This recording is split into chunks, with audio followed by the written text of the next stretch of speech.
रसिको नमस्कार. 90.8 रेडिओ विश्वास या community radio चॅनलवरती सगळ्या रसिका श्रोत्यांचं मनपूर्वक स्वागत आहे. मंडळी, आपल्या या खास कार्यक्रमातनं आपण अनेक वेगवेगळ्या पाहुण्यांना भेटत असतो, त्यांची व्यक्तिमत्व जवळून ओळखण्याचा प्रयत्न करत असतो आणि अर्थातच आपल्या कार्यकर्तृत्वानं उजळून निघालेली ही व्यक्तिमत्व जेव्हा आपण जाणून घेतो तेव्हा खरोखरच स्वतःच्या लहानपणाची पुन्हा एकदा जाणीव होते. अशाच एका मोठ्या व्यक्तिमत्वाशी आज आपण संवाद साधणार आहोत. तेव्हा आता फार अधिक वेळ न घालवता आपल्याशी आज जे खास पाहुणे संवाद साधणार आहे त्यांचा परिचय मी आपल्याला करून देते. श्रोते हो, आज आपल्या कार्यक्रमामध्ये छत्रपती संभाजीनगरहून प्राध्यापक डॉक्टर रे भ भारसवाडकर संवाद साधत आहेत आणि आपण त्यांच्याशी बोलणार आहोत भावलेली ब्रह्मसूत्र मीमांसा या विषयावर. सर, खूप खूप स्वागत आहे तुमचं आजच्या कार्यक्रमात. धन्यवाद. श्रोते हो, डॉक्टर भारसवाडकर सरांचा परिचय मी आपल्याला थोडक्यात करून देते. खरं तर त्यांचं परिचय पत्र वाचत असताना किती बहुआयामी, चतुरस्त्र आणि चतुरंग हे व्यक्तिमत्व आहे हेच आपल्याला याच्यातनं जाणवत राहतं. आणि म्हणूनच त्यांनी ज्या कार्यक्षेत्रात आपला ठसा उमटवलेला आहे ते कार्यक्षेत्र खरोखरच किती वेगळं आणि वाखाणण्यासारखं आहे हे लक्षात येतं. श्रोते हो, सरांनी ॲग्रिकल्चरसारख्या क्षेत्रात PhD पर्यंतची पदवी मिळवलेली आहे. त्याचबरोबर DBM त्यांनी केलेलं आहे. महाराष्ट्रातल्या अनेक विद्यापीठांमध्ये त्यांनी गाईड म्हणून काम केलेलं आहे. अनेक विद्यार्थ्यांना मार्गदर्शन केलेलं आहे. वॉटर अँड लँड मॅनेजमेंट इन्स्टिट्यूटमध्ये त्यांनी त्यांचं योगदान दिलेलं आहे. केवळ शैक्षणिक क्षेत्रातच नाही तर अध्यात्मासारख्या वेगळ्या विषयावरती त्यांनी विपश्यनेच्या माध्यमातून सगळ्यात वरच्या असलेल्या कसोटी स्तरापर्यंत पोहोचून केवळ देशातच नाही तर परदेशात सुद्धा लोकांना त्या संदर्भातलं मार्गदर्शन केलेलं आहे. शिवाय सरांची आणखीन एक वेगळीच ओळख सांगायची म्हणजे सरांचं बॅचलर इन ड्रॅमॅटिक्ससुद्धा झालेलं आहे आणि मराठी कविता, मराठी गझला यांच्या माध्यमातून ते असंख्य साहित्य रसिकांसाठी मार्गदर्शक म्हणून काम करत आहे. सर, खूप खूप स्वागत आहे तुमचं आजच्या या कार्यक्रमात. धन्यवाद. सर, सुरुवातीचाच प्रश्न मला आपल्याला असं विचारायचा आहे. खरं तर आपली पार्श्वभूमी खूप मोठी आहे, म्हणजे आपलं शिक्षणही प्रचंड आहे आणि त्या दृष्टीनं त्या अनुषंगानं असलेला आपला अनुभव सुद्धा खूप गाढा आहे. ब्रह्मसूत्रांचा अभ्यास आपला वेगळा आहे, शिवाय शेतकी शास्त्रातलं शिक्षण आपलं वेगळं आहे. पण मला एक सुरुवातीचाच प्रश्न असा विचारायचा आहे, तो म्हणजे 1951 सालचा आपला जन्म, नुकतंच स्वातंत्र्य मिळालेल्या काळातला आपला तो जन्म होता. तेव्हाचं वातावरण प्रचंड वेगळं होतं, पण त्या काळातही आपण इतकं शिक्षण घेतलं. ही शिक्षणाची आवड किंवा हे बाळकडू घरातूनच होतं का, किंवा असं काही वातावरण आपल्या घरात तेव्हा होतं का? हो, माझे वडील परभणीचे सुप्रसिद्ध वकील, माझे आजोबा वकील. बर. म्हणजे आमच्याकडे सुशिक्षित घराण्याची पद्धत. आम्ही निजामशाहीमध्ये मराठवाड्यामध्ये परभणीला राहत होतो. बर. आणि त्यावेळी हैदराबादला वकिलीचं शिक्षण असायचं. तर माझे आजोबा हैदराबादला जाऊन वकिली शिकून आले, माझे वडील हैदराबादला जाऊन वकिली शिकून आले. त्यामुळं शैक्षणिक वातावरण हे लहानपणापासून घरामध्ये होतं. बर.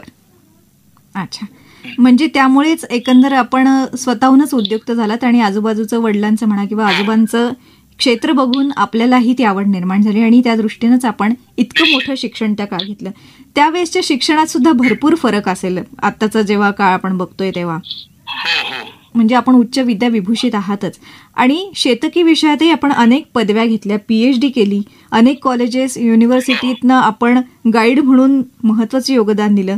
नाशिकच्या YCMOU मध्ये सुद्धा आपण योगदान दिलेलं आहे गाईड म्हणून. इतका मोठा प्रदीर्घ आपल्याला अनुभव आहे, 39 वर्षांचा शिकवण्याचा आपल्याला एक्सपिरियन्स आहे. हे शेतीशी नातं कसं जोडलं गेलं? एक तर लहानपणापासून शेतीची आवड, त्यामध्ये प्रयोग करणं, संकरित बीजोत्पादन घेणं, म्हणजे हायब्रिड सीड प्रोडक्शन घेणं, नवीन नवीन प्रयोग करणं. तर प्रयोगशीलता किंवा एक्सपेरिमेंटल लेवल ही माझ्या सुरुवातीपासून, लहानपणापासून काही ना काही प्रयोग करायचो. ही उपजत वृत्ती होती, म्हणजे प्रयोगशील होतो. बर. आणि तरी मला आपल्याला याच्यात असं विचारायचं आहे की प्रयोगशील आपण होतातच, जसं आपलं एक सगळा आलेख आम्ही जेव्हा शिक्षणाचा वाचतो, आपली माहिती घेताना अनेक वेगवेगळ्या विषयांच्या पदव्या आपण घेतलेल्या आहेत, ज्यांचा अर्थार्थी तसा पाहिला तर संबंध नाही. शेतीशास्त्र खूप वेगळं आहे. आपण स्पिरिच्युअलिटीचं सुद्धा वेगळ्या प्रकारचं एक अध्ययन केलेलं आहे. त्याचबरोबर पर्सनॅलिटी डेव्हलपमेंटशी सुद्धा आपण अनेक कोर्सेस जे होते त्याच्याशी आपण शिक्षण घेतलेलं आहे. ड्रॅमॅटिक्स सुद्धा आपलं एक वेगळं क्षेत्र आहे, त्याच्याबद्दलही आपण बोलणार आहोतच. पण परभणी किंवा मराठवाड्यासारखा जो एक भाग, एक वृक्ष भाग समजला जातो, अशा ठिकाणी शेतीचं हे क्षेत्राची आपण आवड निर्माण केली स्वतःमध्ये आणि त्यावर प्रयोगही केले. तर हा एक तसा काही संबंध होता का? हा काहीतरी निर्मिती मागचं गूढ काय आहे हे शोधण्याची जी वृत्ती होती माझी, ती अध्यात्म क्षेत्रामध्ये सुद्धा हे असं का, हे असे लोक एकमेकांवर असं द्वेष का करतात, का भांडतात, का मारामाऱ्या करतात, असे प्रश्न निर्माण व्हायचे. आणि त्यातून मग मानसशास्त्राची एक आवड निर्माण झाली की ज्याला आपण मनोविश्लेषण असं म्हणतो, सायको अनालिसिस. तर ते करावं असं एक उपजत आवड होती की आपण हे विश्लेषण करायच्या मुळापर्यंत जाऊ की असं का घडतं, आणि त्यातून मग हे सगळा शोध घेण्याची प्रक्रिया सुरू झाली. खूपच छान सर. जसं मी मगाशी सांगितलं की आपल्याबद्दल वाचत असताना, आपल्याबद्दल जाणून घेत असताना अनेक विषय आपल्याशी निगडीत आहेत आणि त्यावरती आपण भरपूर सखोल असं ज्ञान मिळवलेलं आहे, हे सुद्धा आम्ही बघितलंय. आणि त्याच्यातलाच एक मुद्दा जो आपल्या शिक्षणाशी निगडीत आहे तो म्हणजे बॅचलर्स इन ड्रॅमॅटिक्स. ही सुद्धा एक वेगळीच पदवी आपण घेतलेली आहे. त्याचबरोबर गझलांचा, मराठी कवितांचा एक आपला वेगळा अनुभव आहे, आपला प्रवास आहे. स्वतः त्याच्यामध्ये आपण रस घेऊन अनेक मोठी मोठी निर्मिती केलेली आहे. म्हणजे हा एक वेगळा ट्रॅक आपल्या आयुष्यात कधी आला? साधारणपणे 1972 साली परभणीचे डॉक्टर गुलाम रसूल जे संगीत शिक्षक होते, तर त्यांच्याकडे मी जाणं येणं असायचं आणि त्यांच्याकडे मी गझल शिकलो. ते मला फारसी बहर शिकवायचे आणि मराठीमध्ये लिही म्हणायचे, या व्रतामध्ये तू मराठीमध्ये गझल लिही. आणि साधारणपणे 10 वर्षानंतर गझल सम्राट सुरेश भट परभणीला आले आणि त्यांनी मला असं बोलताना विचारलं की तू गझल कोणाकडे शिकला? म्हणलं डॉक्टर गुलाम रसूलकडे शिकलो. आणि मग मी त्यांना घेऊन गेलो गुलाम रसूलांच्या घरी आणि त्या दोघांनी 1 तासभर चर्चा केली आणि मला ते म्हणले की बा तुला चांगला गुरु मिळाला, पण ते उर्दू किंवा फारसी गझलांचे अभ्यासक आहेत, मी तुला मराठी गझलांचं विशेष असं माहिती सांगतो. आणि मी त्यांना माझे दुसरे गझल गुरु मानलं. आणि साधारणपणे 50 वर्ष झाली मी गझल लिहितोय आणि माझे 2 संग्रह प्रकाशित आहेत. याशिवाय 50 पेक्षा अधिक गझल कार्यशाळा घेतल्या. ते सुरेश भटांनी जे आम्हाला ठोकून तयार केलं होतं गझलेचं तंत्र, त्यातलं आलामत, रदीफ, काफिया, हे जे सर्व तांत्रिक बाबी आहेत, तर त्या या नवीन पिढीला शिकवाव्यात म्हणून मी विनामूल्य अशा गझल कार्यशाळा आजपर्यंत घेत आलो. 50 पेक्षा अधिक कार्यशाळा मी घेतल्या. आणि माझ्या असं लक्षात आलं की आपण एकट्यानंच प्रयत्न करून उपयोगाचं नाही. म्हणजे आपण काही स्वतःला गझल गुरु म्हणून घेण्याच्या लायकीचे नाही. तर मी असा विचार केला की जे गझल मार्गदर्शक आहेत महाराष्ट्रातले अगदी मोठमोठे, ते या सर्वांनी आम्ही मिळून एक टीम तयार केली आणि या टीम मार्फत आम्ही सातत्यानं गझल कार्यशाळा घेत आहोत. म्हणजे अगदी सुरेश भटांपासून आपल्या गुरूंचा जो आपण उल्लेख केला त्यांची सोबत आपल्याला मिळाली, त्यांचं मार्गदर्शन आपल्याला मिळालं आणि अशा दिग्गज व्यक्तिमत्वाच्या सहवासात राहून आपण स्वतःची प्रतिभा खुलवली, ज्याचा आनंद अनेक जे रसिक आहेत ते आज घेत आहेत गझलांच्या माध्यमातून, आपल्या शब्दांच्या माध्यमातून. जसं आपण सांगितलं सर की 50हून अधिक कार्यशाळा आपण घेतलेल्या आहेत. याच्यातनंच खरं तर कळतं की गझलांचा हा विषय खूप सखोल आहे, त्याचंही एक वेगळं व्याकरण आहे. आणि मला वाटतं तुमच्यासारखे गुरु जर असतील तर ज्यांना या क्षेत्रात यायचं असेल तर त्यांना नक्कीच त्याचा खूप छान फायदा होणार आहे आणि तुम्ही त्यांना सतत मार्गदर्शन करत असणारच आहात. खरं तर खूप वेगवेगळ्या पातळ्यांवरती आपला हा प्रवास सुरू आहे, आजतागायत तो प्रवास सुरू आहे आणि यशस्वीरित्या सुरू आहे. आता आपण आपल्या मूळ विषयाकडे येऊया, ते म्हणजे ब्रह्मसूत्रांबद्दलचा एक आपला वेगळा अभ्यास आहे. ही ब्रह्मसूत्र म्हणजे नेमकं काय? ब्रह्मसूत्र जे आहे याचा मूळ शोधायला गेला आपण तर आपल्या भारतीय संस्कृतीमध्ये ज्या 2 शाखा आहेत पहिल्या शाखेला म्हणतात श्रुती आणि दुसऱ्याला म्हणतात स्मृती. श्रुती म्हणजे ऐकलेलं आणि स्मृती म्हणजे लक्षात ठेवलेलं. तर श्रुतीमध्ये 4 वेद येतात आणि स्मृतीमध्ये रामायण, महाभारत, भगवद्गीता, ब्रह्मसूत्र आणि 18 महापुराण हे येतात. तर या दोन्ही शाखांमध्ये मिळून 3 अतिशय महत्वाचे सूत्र जे आहेत, ग्रंथ आहेत, त्याला प्रस्थानत्रयी असं म्हणतात. तर या प्रस्थानत्रयीमध्ये भगवद्गीता, ब्रह्मसूत्र आणि उपनिषद असे 3 येतात. तर यामध्ये हे ब्रह्मसूत्र जे महर्षी वेदव्यास यांनी लिहिलेलं आहे आणि त्यावर अनेक जणांनी भाष्य केलेलं आहे, ब्रह्मसूत्र भाष्य.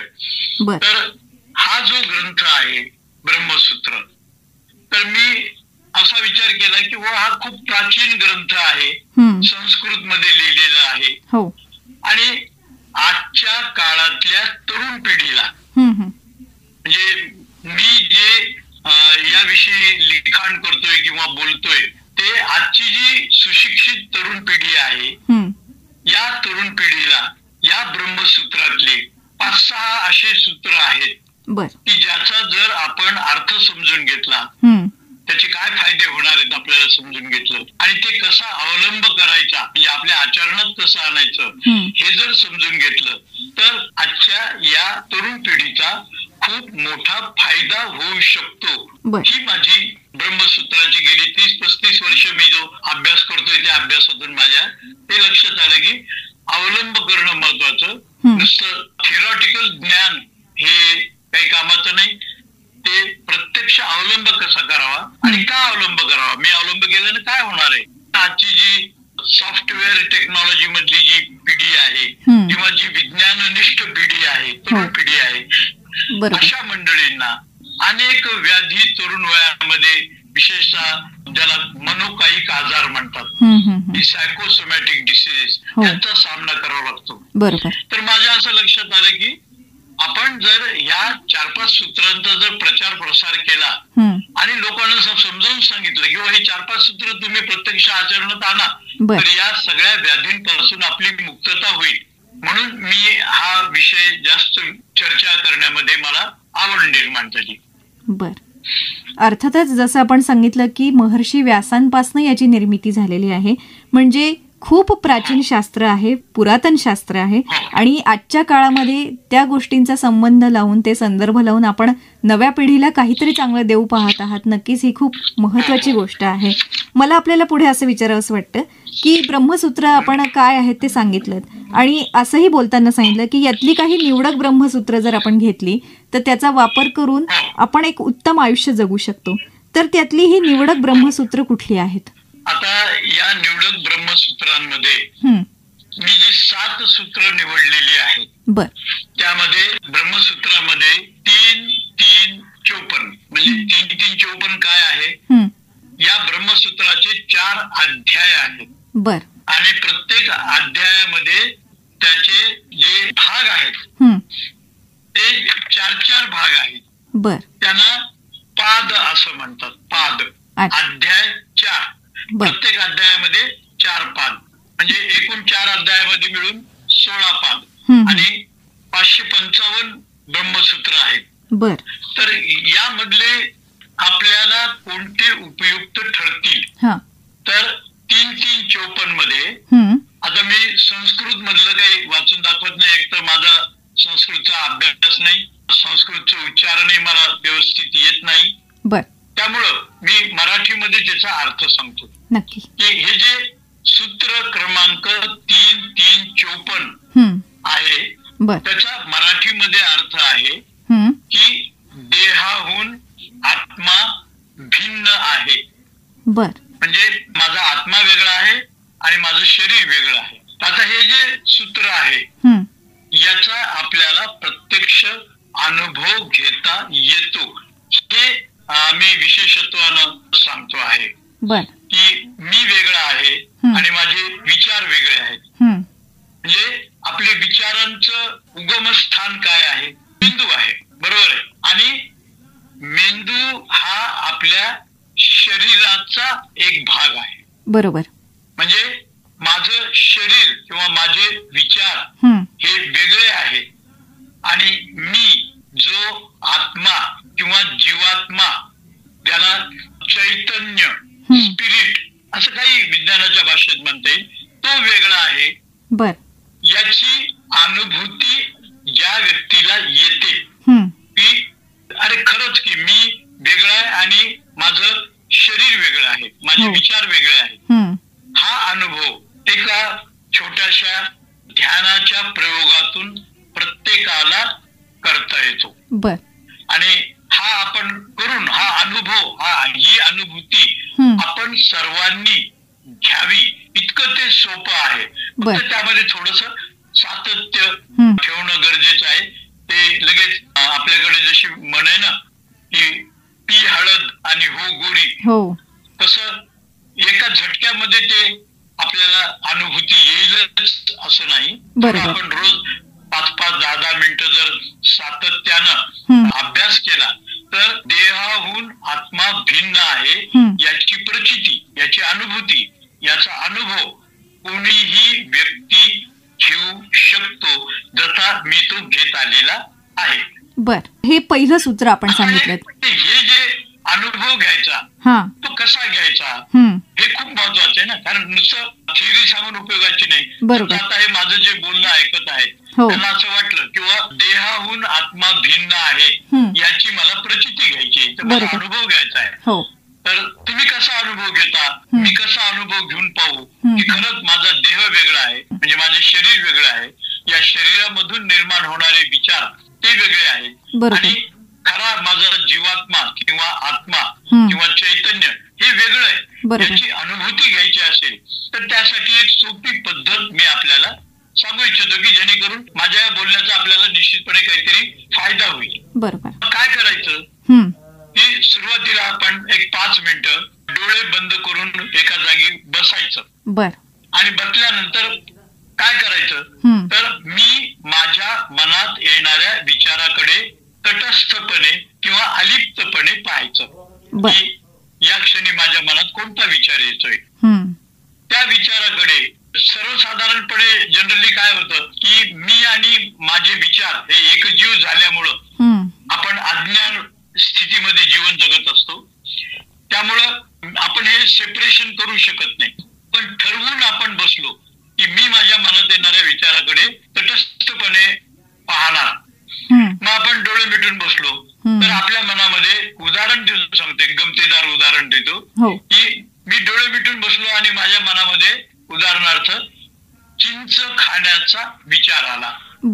आता चिंच खाण्याचा हा फक्त विचार आहे, थॉट आहे, आणि मी माझा जीवात्मा जर त्या विचारामध्ये गुरफटला, गुंतला तर काय होतं, ती चिंच अशी आंबट लागते, मग त्याची चव अशी, मग ते असं छान आंबट देतो, ते आपल्या तोंडामध्ये लाळ यायला सुरुवात होते. बरोबर. म्हणजे माझा जीवात्मा आणि माझे विचार एकजीव झाले, याला म्हणतात अज्ञान स्थिती.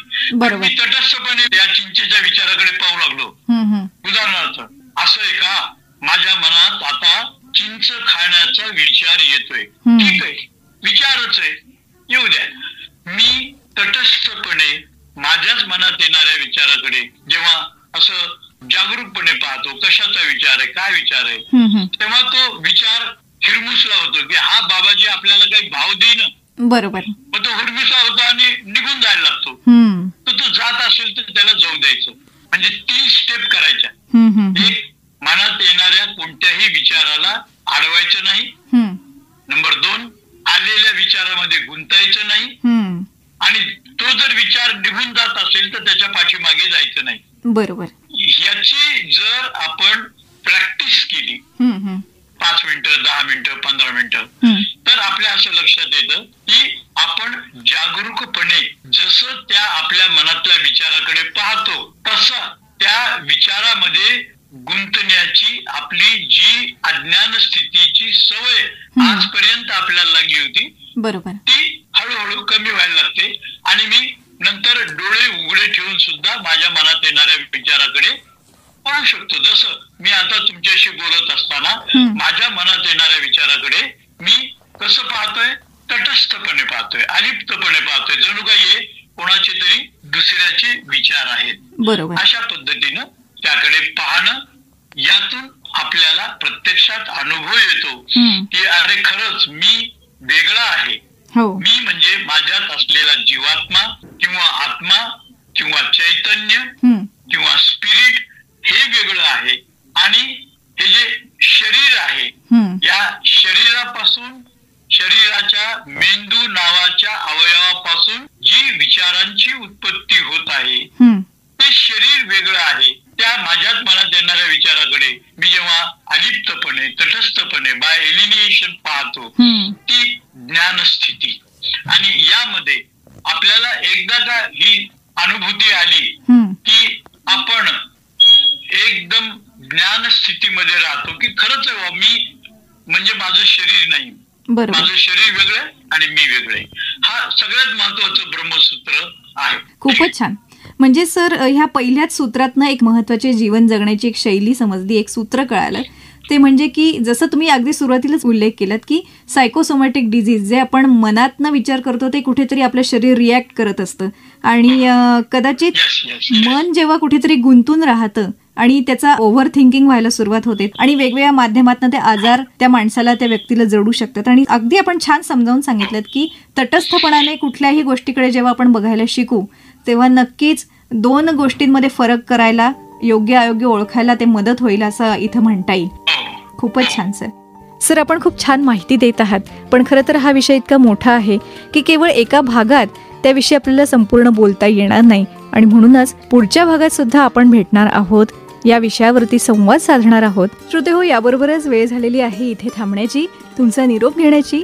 तुम्ही मात्र ऐकत रहा रेडिओ विश्वास 90.8 कम्युनिटी रेडिओ, तुमचं जगणं, तुमचा आवाज.